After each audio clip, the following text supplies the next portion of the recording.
আচমকায় গোটা বাড়ি জুড়ে বাঁশির আওয়াজ, আর সেই আওয়াজের সন্ধানে বাড়ির ঠাকুর ঘরে ঢুকতেই শ্রীকৃষ্ণের কেমন লীলা দেখুন। সেই আশ্চর্যজনক ঘটনা, সন্ধ্যা নামলেই কে যেন বাজাচ্ছে বাঁশি, আর সেই বাঁশির সুর ভেসে আসছে গোটা বাড়ি জুড়ে।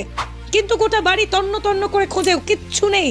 আর অবশেষে সেই বাঁশির শব্দের রহস্য উন্মোচনে ঠাকুর ঘরে ঢুকতেই যেন চক্ষু চড়ক গাছ, কোথাও কিছু নেই। কিন্তু হঠাৎ করে বাড়ির ঠাকুর ঘর দিয়ে ভেসে আসছে বাঁশির সুরের আওয়াজ, আর সেই আওয়াজ শুনে ঠাকুর ঘরে ঢুকতেই দেখুন শেষমেশ ভগবান শ্রীকৃষ্ণের কোন লীলার সাক্ষী থাকলো গোটা বাড়ি। কৃষ্ণায় বাসুদেবায় হরয়ে পরমাত্মানে প্রণত ক্লেশ নাশায় গোবিন্দায় নমো নমঃ।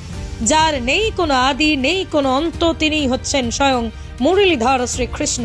আর যে কৃষ্ণ আজ গোটা বিশ্ব ব্রহ্মাণ্ড জুড়ে দেখিয়ে চলেছেন তার একের পর এক লীলা। কারণ এই শ্রীকৃষ্ণ হচ্ছেন supreme power of the world, অর্থাৎ গোটা বিশ্ব ব্রহ্মাণ্ডের এক ছত্র অধিপতি, যিনি আজও গোটা বিশ্ব সংসারকে লালন পালন করে চলেছেন। আর তিনি যে কলিযুগেও রয়েছেন তার জলজান্ত প্রমাণ হলো লীলাক্ষেত্র বৃন্দাবন। কিন্তু এবার এক কৃষ্ণ ভক্তের বাড়িতে সাক্ষাৎ শ্রীকৃষ্ণ যেন লীলা খেলা দেখালেন। একটিবার নিজের চোখেই দেখুন, কোথাও কিছু নেই, রাত হলেই কৃষ্ণ ভক্তের বাড়িতে ঘটছে এমনই ঘটনা। রাত নামলেই আচমকায় গোটা বাড়ি জুড়ে ভেসে আসছে এক অদ্ভুত বাঁশির সুরের রহস্যজনক আওয়াজ। আর সেই রহস্যময় বাঁশির সুরের আওয়াজের কোনো কুল কিনারা করতে না পেরে অবশেষে ঠাকুর ঘরে ঢুকতেই দেখা গেল বাড়ির প্রতিষ্ঠিত শ্রীকৃষ্ণ বিগ্রহ মুরলীধর সেজে আপন মনে বাজিয়ে চলেছেন বাঁশি। আর সবচেয়ে অবাক করা বিষয় হলো, সেই ঘটনা সকলে চাক্ষুষ দেখাতেই অদ্ভুতভাবে বন্ধ হয়ে গেল বাঁশির আওয়াজ। তবে এই অলৌকিক ঘটনা প্রসঙ্গে জানা যাচ্ছে বহু যুগ ধরেই তাদের বাড়িতে পুজো করে আসছেন প্রতিষ্ঠিত কৃষ্ণ বিগ্রহকে। যদিও বাড়ির প্রত্যেকটি সদস্য এই কৃষ্ণমূর্তিকে অত্যন্ত জাগ্রত বলে বিশ্বাস করেন। কারণ শুধু আজকের ঘটনা নয়, বরং এর আগে এমনই সব অলৌকিক ঘটনা ঘটেছে তাদের বাড়িতে।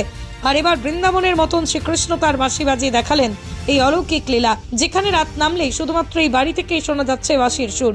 তবে প্রথমে এই ঘটনাকে বুঝে উঠতে না পারলেও পরবর্তীতে এই বাঁশির সুরের রহস্যের কুল কিনারা করতে ঠাকুর ঘরে গিয়েই দেখা যায় এমন ঘটনা।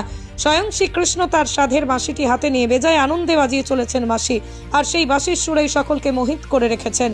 তবে এই ঘটনা দেখার পর আপনি কি বলবেন? সত্যিই কি ভগবান বলে কিছু রয়েছে?